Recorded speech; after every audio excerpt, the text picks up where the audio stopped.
एक बार भगवान बुद्ध शहर से गुजर रहे थे। अचानक उनकी नजर एक कपड़ों के व्यापारी पर गई, जो बहुत दुखी और परेशान नजर आ रहा था।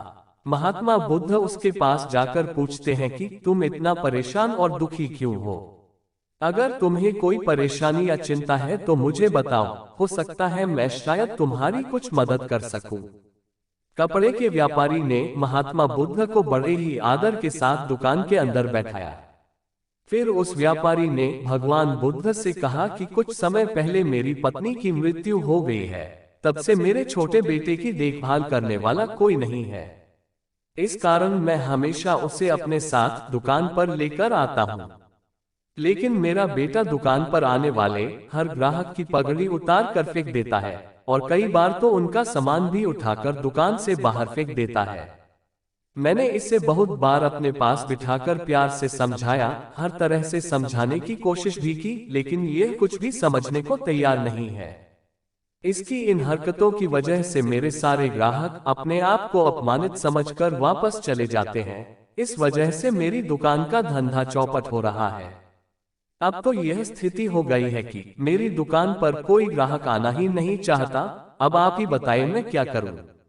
महात्मा बुद्ध उस व्यापारी की बात सुनकर मुस्कुराए और बोले, बस इतनी सी बात है, तुम चिंता मत करो, इसमें मैं तुम्हारी मदद कर सकता हूँ। लेकिन तुम्हें मुझसे एक वादा करना होगा, मैं जो कुछ भी करूँगा और जो भी कहूँगा उसमें तुम दखलंदाजी नहीं करोगे और ना ही मुझसे कोई प्रश्न करोगे। तब व्यापारी ने भगवान बुद्ध से वादा किया और कहा, आप जैसा हुक्म करेंगे वैसा ही होगा। अगले दिन भगवान बुद्ध पगड़ी पहनकर उस व्यापारी की दुकान पर आए और एक ग्राहक की तरह आकर वहां बैठ गए। तभी व्यापारी का बेटा आया और उसने भगवान बुद्ध की पगड़ी को उछाल दिया। भगवान बुद्ध मुस्कुराए और बच्चे को कहा, बहुत अच्छा, अब जाओ और उस पगड़ी को उठाकर वापस ले आओ। वह बच्चा दौड़कर गया और पगड़ी वापस लाकर बुद्ध को दिया। अगले दिन भगवान बुद्ध फिर उस व्यापारी की दुकान पर गए। वह अपने साथ एक लकड़ी और कुल्हाड़ी लेकर आए। उस लड़के ने फिर से बुद्ध की पगड़ी को उछाल दिया। भगवान बुद्ध ने उस लड़के को अपने पास बुलाया और लकड़ी और कुल्हाड़ी देते हुए कहा, जाओ इस लकड़ी को काट कर ले आओ। लड़का कुल्हाड़ी और लकड़ी लेकर बाहर चला गया। व्यापारी को यह देखकर थोड़ा डर लग रहा था कि कहीं उसके बेटे को चोट ना लग जाए, लेकिन उसको अपना वादा याद था। 7 दिनों तक भगवान बुद्ध कोई ना कोई नया काम लेकर आते और उस लड़के से करवाते। कुछ दिनों के अंदर ही वह लड़का भूल गया कि उसे किसी की पगड़ी उछालनी है।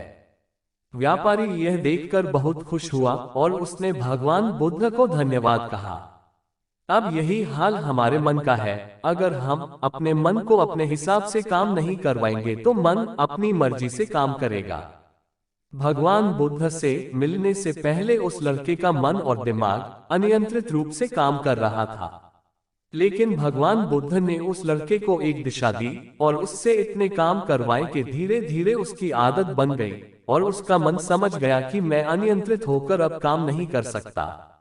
मन को काबू में करने के लिए हमें मन को अपने हिसाब से चलाना होगा, न कि मन के हिसाब से चलना होगा।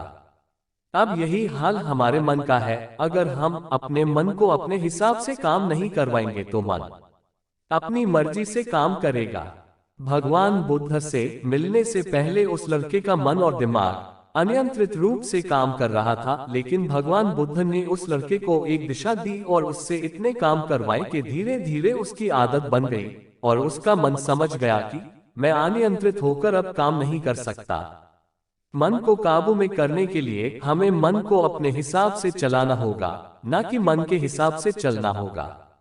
महात्मा बुद्ध की इस कहानी से हमें यही सीख मिलती है कि मन को काबू किया जा सकता है।